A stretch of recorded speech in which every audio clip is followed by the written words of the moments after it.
Breaking news చూస్తున్నారు. Trump warning ను Israel ఏమాత్రం ఖాతరు చేయటం లేదా?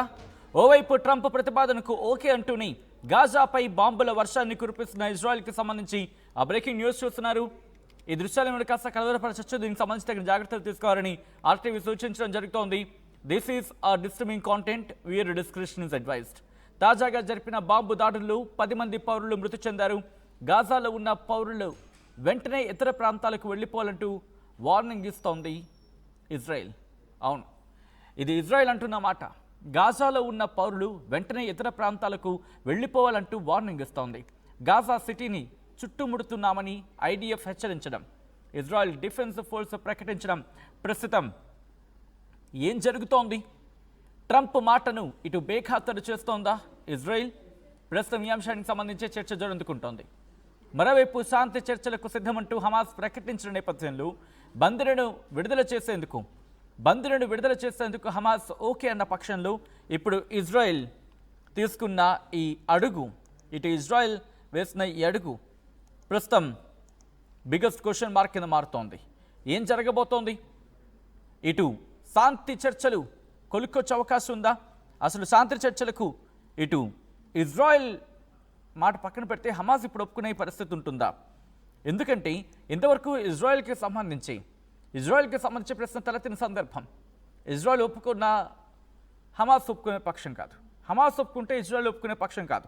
ఇటువంటి పరిస్థితి ఇప్పుడు ఇజ్రాయెల్ ఒప్పుకుంది, హమాస్ ఒప్పుకుంది అనే మాట, అటువంటి చర్చ జరుగుతున్న క్రమంలో ఇప్పుడు మళ్ళీ గాజాపై ఇజ్రాయెల్ బాంబు దాడులు చేయడం వెనకాల కారణం ఏంటి అనే అంశానికి సంబంధించి ప్రస్తుతం ఇప్పుడు చర్చ జరుగుతున్న క్రమం.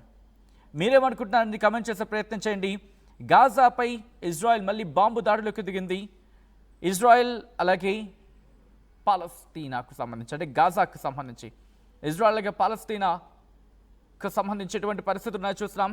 మరి ముఖ్యంగా హమాస్ వర్సెస్ ఇజ్రాయెల్గా మారిన క్రమంలో గత కొద్ది రోజులుగా ఈ యుద్ధం కొనసాగుతుంది. ఈ యుద్ధాన్ని ఆపేయాలని అమెరికా అధ్యక్షుడు జో బైడెన్ పిలుపునిచ్చిన సందర్భం. గత కొన్నేళ్లుగా ఈ మాట జరుగుతూ ఉన్నప్పటికీ కూడా ఇటు ట్రంప్ కాస్త దీన్ని గట్టిగానే పట్టుకున్నాడు. ఈ నేపథ్యంలో గాజాపై ఐడిఎఫ్ అంటే ఇజ్రాయెల్ డిఫెన్స్ ఫోర్స్ బాంబు దాడులకు పాల్పడ్డం ఈ ప్రస్తుతం ఈ కథనానికి సంబంధించి, ఈ ఘటనకు సంబంధించి ఎటువైపు వెడుతుందా అనే ప్రశ్నను రేకెత్తిస్తోంది. ఎందుకంటే ఇంతవరకు జరిగిన పరిణామక్రమం వేరు, ఇప్పుడు జరుగుతున్న పరిణామక్రమం వేరు.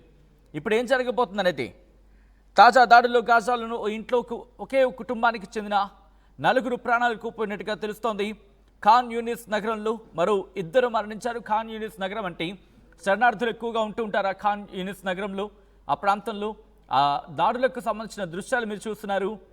ఎప్పుడైతే ఇజ్రాయెల్ డిఫెన్స్ ఫోర్స్ మరి ముఖ్యంగా ఏరియల్ స్ట్రైక్స్ నిర్వహించిందో, వైమానిక దాడులకు తెగబడిందో, ఒక్కసారి అక్కడ వాతావరణం మారిపోయింది.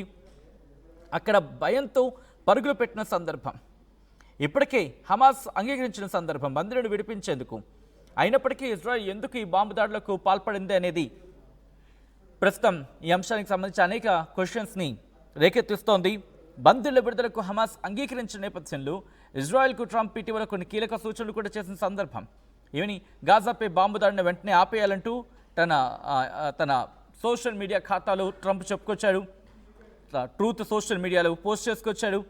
హమాస్కి సంబంధించి ఎప్పుడైతే స్టేట్మెంట్ ఇచ్చిన తర్వాత కొద్ది గంటల క్రితం ఇటు హమాస్ కూడా దాడులని ఉపసంహరించుకుంటాం, దాడులు చేయము, శాంతి కోరుకుంటున్నాం అంటూ కూడా హమాస్ ప్రకటించింది.